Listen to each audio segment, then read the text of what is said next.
کہ کچھ تابعین، یہ صحیح مسلم میں پڑھنے لگا، کچھ تابعین سیدنا زید ابن ارقم رضی اللہ تعالیٰ عنہ کے پاس آئے اور کہا کہ آپ کتنے خوش نصیب ہیں کہ آپ رضی اللہ تعالیٰ عنہ نے نبی صلی اللہ علیہ وسلم کی صحبت کی، آپ صلی اللہ علیہ وسلم کے پیچھے نمازیں پڑھی، آپ صلی اللہ علیہ وسلم کی معیت میں جہاد کیا، کتنے خوش نصیب ہیں آپ۔ اور ظاہر ہے کہ زید بن ارقم سابقون الاولون میں سے تھے۔ دار ارقم جس کے نام پر جماعت اسلامی والوں نے اسکول بنائے ہوئے ہیں، دار ارقم وہ جگہ تھی جہاں پر مکے میں نبی صلی اللہ علیہ وسلم دعوت و تبلیغ کا کام جس گھر میں کیا کرتے تھے، جس طرح ہم مسجدوں کے مولویوں کے شر سے بچ کے یہاں اپنی اکیڈمی میں بیٹھے ہوئے ہیں۔ وہ حق بات تو کوئی نہیں کرنے دیتا اپنی مسجدوں میں، کہتے پہلے فرقے کی بات کرو پھر اگلی بات سنیں گے، پہلے اپنے آپ کو ڈکلیئر کرو کسی فرقے کے ساتھ۔ کتنی بڑی یہ نحوست پڑ چکی ہے امت کے اوپر۔ تو زید بن ارقم سے ان تابعین نے کہا کہ آپ کوئی حدیث بیان کیجئے جو آپ کو حضور صلی اللہ علیہ وسلم سے یاد ہو، سنی ہوئی۔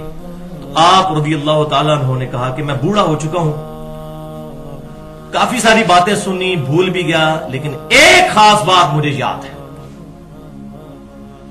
وہ مجھ سے سن لو۔ اور وہ سنائی کیوں کہ یہ بنو امیہ کا دور تھا، انہوں نے پرٹیکولر وہی روایت سنائی جو سنانی چاہیے تھی اس کو۔ تو فرمایا کہ نبی صلی اللہ علیہ وسلم جب اپنے آخری حج سے واپس آ رہے تھے، حجۃ الوداع سے، تو مکے سے مدینے آتے ہوئے درمیان میں غدیر خم نامی ایک جگہ پانی کے لیے وہاں پر پڑاؤ کیا آپ صلی اللہ علیہ وسلم نے۔ وہاں آپ صلی اللہ علیہ وسلم نے ہمیں ایک خطبہ ارشاد فرمایا، پہلے اللہ تعالیٰ کی حمد بیان کی، پھر ہمیں واعظ و نصیحت کی، اور پھر اپنے خطبے کو کنکلوڈ کرتے ہوئے چند اہم باتیں ارشاد فرمائیں۔ صحیح مسلم انٹرنیشنل نمبرنگ کے مطابق 6225 سے 6228 تک 4 حدیث۔ فرمایا اے لوگو آگاہ ہو جاؤ میں بھی ایک انسان ہوں، اور یہ حدیث ہم نے اپنے منہج پہ لکھی ہوئی ہے جو اکثر اہل سنت کے علماء کو بھی نہیں آتی، حالانکہ صحیح مسلم میں۔ اے لوگو آگاہ ہو جاؤ میں بھی ایک انسان ہوں، قریب ہے کہ اللہ کا قاصد یعنی موت کا فرشتہ میرے پاس آئے اور میں اس کی دعوت قبول کر لوں۔ میں اپنے بعد تم میں 2 بھاری چیزیں چھوڑ کر جا رہا ہوں، ان میں سے پہلی چیز اللہ کی کتاب ہے، اس میں ہدایت ہے، اس میں نور ہے، تم اللہ کی کتاب کو پکڑو، اپنا تعلق اس کتاب کے ساتھ مضبوط کرو۔ اللہ کی کتاب اللہ کی رسی ہے، جو اس کو پکڑے گا وہ ہدایت پر ہوگا، جو اس کو چھوڑ دے گا گمراہ ہو جائے گا۔ قل اعوذ باللہ تعالی واعتصموا بحبل اللہ جميعا ولا تفرقوا، اللہ کی رسی کو مضبوطی سے پکڑ لو اور فرقہ واریت میں مت بٹو، یہ مسلمانوں کو حکم ہے۔ تو اس سے میں نے یہ مسئلہ نکالا ہے کہ جو قرآن کی دعوت سے دور ہوگا وہی فرقہ پرست ہوگا، اور جو فرقہ پرست ہوگا وہ قرآن سے دور کر دیا جائے گا، کیونکہ یہی تو انسٹرومنٹ ہے امت کو جوڑنے والا کامن بانڈ۔ پھر زید بن ارقم کہتے رہے آپ صلی اللہ علیہ وسلم ہمیں ترغیب دلاتے رہے، ابھارتے رہے، اللہ کی کتاب، اللہ کی کتاب، اللہ کی کتاب۔ اور پھر فرمایا دوسری چیز میرے اہل بیت ہیں، میں اپنے اہل بیت کے معاملے میں تمہیں اللہ سے ڈراتا ہوں، میں اپنے اہل بیت کے معاملے میں تمہیں اللہ سے ڈراتا ہوں۔ 2 دفعہ ارشاد فرمایا، بعض روایتوں میں آتا ہے 3 دفعہ، یعنی میرے بعد ان کے ساتھ حسن سلوک کرنا، پکڑنا کتاب اللہ ہی کو ہے، اہل بیت کے ساتھ حسن سلوک کرنا، کیونکہ آپ صلی اللہ علیہ وسلم کو یہ غیبی خبر دی جا چکی تھی کہ آپ کی وفات کے بعد آپ کی امت اہل بیت کے ساتھ برا سلوک کرے گی۔ اور یہ خطبہ آپ نے غدیر خم پر دیا، جہاں صرف اہل مدینہ اور اہل شام باقی رہ گئے تھے، باقی سب لوگ جا چکے تھے۔ اور انہی شامیوں نے جنگ صفین میں سیدنا علی کے ساتھ بغاوت کرنی تھی، اور انہی لوگوں نے پھر مدینے کی حرمت بھی پامال کرنی تھی، واقعہ ہررا کے اندر۔ تو آپ صلی اللہ علیہ وسلم ان کو ڈرا رہے تھے، انہی شامیوں نے سیدنا حسین ابن علی کو بھی شہید کیا۔ تو آپ صلی اللہ علیہ وسلم نے ان کو ڈرایا کہ میں اپنے اہل بیت کے معاملے میں تمہیں اللہ سے ڈراتا ہوں، ڈر جاؤ۔ اور یہ حدیث اہل سنت کی جب باقی کتابوں میں آتی ہے صحیح سند کے ساتھ، 3 کتابوں کے ریفرنس، جامعہ ترمذی انٹرنیشنل نمبرنگ کے مطابق 3713، کتاب السنہ امام ابو بکر ابن ابی عاصم رحمت اللہ علیہ المتوفى 287 ہجری، پہلے 300 سال کے مسلمانوں میں سے بڑے امام، اور مشکل الآثار امام طحاوی المتوفى 321 ہجری، تینوں لے کے آئے آگے روایت کہ آپ صلی اللہ علیہ وسلم نے پھر اس موقع پر سیدنا علی ابن ابی طالب رضی اللہ تعالیٰ عنہ کا ہاتھ پکڑ کر یوں بلند کیا اوپر کی طرف، اور پھر آپ صلی اللہ علیہ وسلم نے آیت تلاوت کی النبی اولا بالمؤمنین من انفسہم، کہ نبی صلی اللہ علیہ وسلم مومنین کی جانوں سے بھی زیادہ ان پر حق رکھتے ہیں۔ پھر فرمایا کہ کیا تم اللہ اور اس کے رسول کو سب سے بڑھ کر محبوب سمجھتے ہو؟ سب نے کہا بلا یا رسول اللہ صلی اللہ علیہ وسلم۔ پھر آپ نے سیدنا علی کا ہاتھ پکڑ کے کہا من کنت مولاہ فہذا علی مولاہ، پھر جس کا دلی محبوب میں ہوں اس کا دلی محبوب سیدنا علی بھی ہونے چاہیے۔ مولا سے مراد مشکل کشا نہیں ہے، دلی محبوب عربی میں، جیسا کہ ہم اپنے مولویوں کو بھی کہتے ہیں مولانا فلاں مولانا فلاں، دلی محبوب، کیونکہ آپ نے ساتھ آیت بھی پڑھی کہ مومنین کی جانوں سے زیادہ حقدار ہے ان پر نبی صلی اللہ علیہ وسلم محبت کی وجہ سے۔ جس کا مولا میں اس کا مولا علی، اور یہ حدیث متواترہ ہے الحمدللہ۔ تو سیدنا علی رضی اللہ تعالیٰ عنہ کے لیے پرٹیکولر، کیونکہ جنگ صفین بھی ان کے خلاف، پھر انہی کے بچے کو شہید کیا گیا سیدنا حسین ابن علی کو، تو نبی صلی اللہ علیہ وسلم نے بالکل حق واضح کر کے اہل شام اور اہل مدینہ کو بتا دیا تھا۔ تو اس کو کہتے ہیں غدیر خم کی حدیث الحمدللہ۔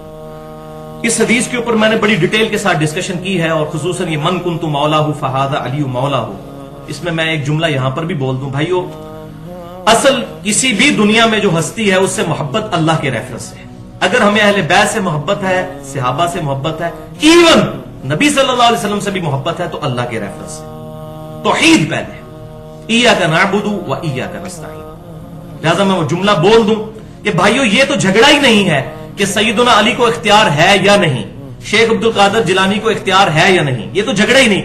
ان کو اختیار ہو تب بھی ان سے دعا کرنا، ان کو غائب میں مدد کے لیے پکارنا دعا ہے، اور دعا عبادت کی ایک شکل ہے جو اللہ کے ساتھ خاص ہے۔ ایاک نستعین۔